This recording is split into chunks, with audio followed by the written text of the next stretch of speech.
زہرا کمال اوان مظفر گڑھ عامر ہمیشہ اپنی والدہ کی نصیحت ایک کان سے سن کر دوسرے کان سے نکال دیتا۔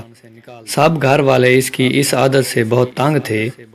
وہ گھر کی ساری جمع پونجی اپنے نشے کی بری عادت میں صرف کر دیتا۔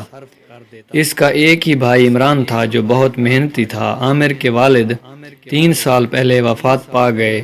ان کی وفات کے بعد عمران نے اپنی تعلیم ادھوری چھوڑ کر گھر کا خرچ سنبھال لیا۔ وہ صبح سویرے کام کی تلاش میں گھر سے نکل جاتا اور شام کو واپس لوٹ آتا، لیکن عامر بری صحبت میں پڑ گیا اور اسے نشے کی لت پڑ گئی۔ اس کے گھر والوں نے اسے بہت سمجھایا، لیکن اس کے کان پر جوں تک نہ رینگی۔ اس کے دوست اسے اس کے گھر والوں کے خلاف ورغلاتے اور ان کی باتوں میں آ جاتا۔ ایک روز عامر نشہ کر کے رات کو دیر سے گھر پہنچا اور چلا کر اپنی والدہ سے کھانا مانگا۔ اس پر اس کی والدہ نے کہا، عامر بیٹا گھر میں کچھ کھانے کو نہیں۔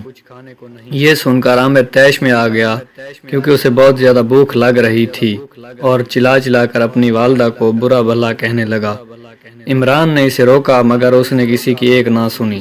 عمران نے اس کے منہ پر تھپڑ مارا۔ ان کی والدہ یہ سب دیکھ کر بلک بلک کر رو رہی تھی۔ اگلی صبح ماں نے عامر سے کہا، پہلے کام کر، رقم لا، پھر گھر میں کھانا پکے گا۔ یہ سن کر عامر آگ بگولا ہو گیا۔ وہ اپنی ماں کو دھکا دے کر وہاں سے باہر نکل گیا۔ جب وہ اپنے دوستوں کے پاس پہنچا تو اس کے پاس پیسے نہ ہونے کی وجہ سے اس کے دوست اس سے جھگڑا کرنے لگے اور اسے اتنا مارا کہ وہ زخمی ہو کر زمین پر گر پڑا۔ وہ گلی میں بے ہوش پڑا تھا۔ تب چچا کرم داد کا وہاں سے گزر ہوا۔ انہوں نے عامر کو اس حالت میں پایا۔ وہ اسے اسپتال لے گئے اور وہاں سے جب اس کے گھر میں اس کی ماں کو بتایا تو وہ بہت پریشان ہوئی۔ جب عمران واپس آیا تو اس کے ہاتھ میں مٹھائی کا ڈبہ تھا اور وہ بہت خوش لگ رہا تھا کیونکہ اس کی ایک فیکٹری میں نوکری لگ گئی تھی۔ اس کی والدہ بہت خوش ہوئی، لیکن جب عمران کو عامر کی اس بات کا علم ہوا تو وہ بہت پریشان ہوا۔ اب عامر کو اپنے برے رویے اور بری صحبت کی سزا مل گئی تھی۔